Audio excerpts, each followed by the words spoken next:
Hello बच्चों।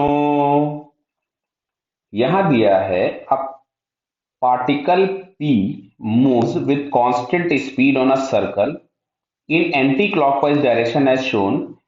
Match the column 1 with column 2. Clear. जैसे इसमें एंगुलर मोमेंटम के बारे में पूछा गया है, तो सबसे पहले समझ लीजिए किसी भी पॉइंट पार्टिकल का हम एंगुलर मोमेंटम वेक्टर फॉर्म में तो लिखते हैं L is equals to m into R cross V. Clear है। लेकिन हम लोग मोस्ट ऑफ द टाइम इसका स्केलर फॉर्म यूज करते हैं और उसमें आता है m इंटू वेलोसिटी का magnitude into perpendicular distance on line of velocity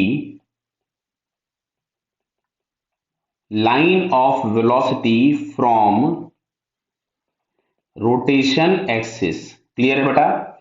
तो अब जैसे इसमें पहला दिया angular momentum of the particle about O, तो ओ के अबाउट अगर हम देखेंगे तो पार्टिकल अगर यहां पे है तो इसकी वेलोसिटी इधर होगी, इसकी वेलोसिटी इधर होगी, इसकी वेलोसिटी इधर होगी और यहाँ पे वेलोसिटी इधर होगी। क्लियर है क्या। तो ये हमको दिख रहा है हर केस में m वही है, v का मैग्नीट्यूड वही है, परपेंडिकुलर डिस्टेंस भी वही है और सेंस ऑफ रोटेशन भी वही है।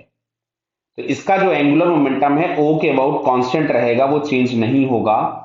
Is minimum maximum does not remains constant, remains constant. तो भाई फर्स्ट वाला जो ऑप्शन हम लोगों के पास है, ये पहला वाला, ये मैच करेगा डी से। क्लियर है क्या। अब बात करते हैं हम लोग सेकंड वाले ऑप्शन की। क्लियर है बेटा। तो पहला ऑप्शन मैच कर जाएगा डी से। सेकंड में लिखा हुआ है angular momentum of the particle about E, मतलब अब हम लोगों ने पॉइंट ये वाला ले लिया। तो अब अगर हम ये देखेंगे तो जब ये सी पे है तो एंगुलर मोमेंटम मिनिमम होगा, और जब ये ए पे है तो एंगुलर मोमेंटम का मैग्नीट्यूड मैक्सिमम होगा। क्या ये बात समझ में बेटा आ रही है हम लोगों को। डायरेक्शन ऑब्वियस है, दोनों जगह पे अपोजिट हो जाएंगे, बट मैग्नीट्यूड की अगर हम बात करेंगे तो ए पे मैक्सिमम और सी पर मिनिमम। तो अब लिखा हुआ is minimum when particle is at A, नहीं तो गलत बात हो गई। अब अगर दूसरे में लिखा हुआ is maximum at point A, तो ये बात तो सही हो गई। समझ में आ रहा ना, हम ई के रेस्पेक्ट में भी बात कर रहे हैं। डज नॉट रिमेन्स कांस्टेंट, तो ये बात भी सही हो गई। लगातार हम लोगों को चेंज होता हुआ दिख रहा होगा तो कांस्टेंट नहीं होगा।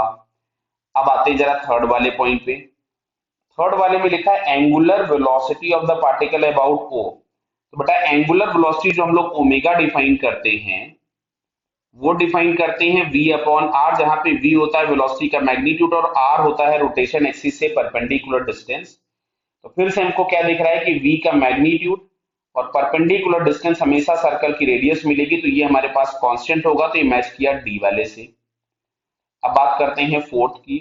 तो angular velocity of the particle about E, तो angular velocity of particle constant नहीं रहेगी। क्लियर है। अब अच्छा सुनना, omega is equal to V by R है, तो अगर हम आर को मैक्सिमम लिखेंगे तो ओमेगा मिनिमम होगा। तो ए पॉइंट पर जब ये है, इसकी एंगुलर वेलोसिटी जो होगी वो मिनिमम होगी और सी पॉइंट पे मैक्सिमम हो जाएगी। तो minimum when it is at point A, तो एंगुलर वेलोसिटी मिनिमम है, तो ये ए वाला ऑप्शन मैच किया है ना। और डज नॉट रिमेन्स कांस्टेंट, तो ये सी वाला ऑप्शन मैच कर जाएगा। समझ में आ रहा है ना बेटा। तुमको अब की बार एंगुलर वेलोसिटी पूछी, कंफ्यूज मत होना, एंगुलर मोमेंटम नहीं लिखा है। और एंगुलर वेलोसिटी हम लोग डिफाइन करते हैं omega is equal to V by R. तो जब आर ज्यादा होगा तो ओमेगा कम होगा, और जब ये ए पॉइंट पे है तो इसका आर ये है। क्लियर है। और अगर हम लोगों के पास ये सी पॉइंट पे है तो आर ये होगा। क्लियर है। तो सी पॉइंट पर ओमेगा मैक्सिमम होगा, ए पॉइंट पर ओमेगा मिनिमम होगा, तो ये इसकी मैचिंग हो जाएगी। क्लियर है बेटा। Okay, all the best.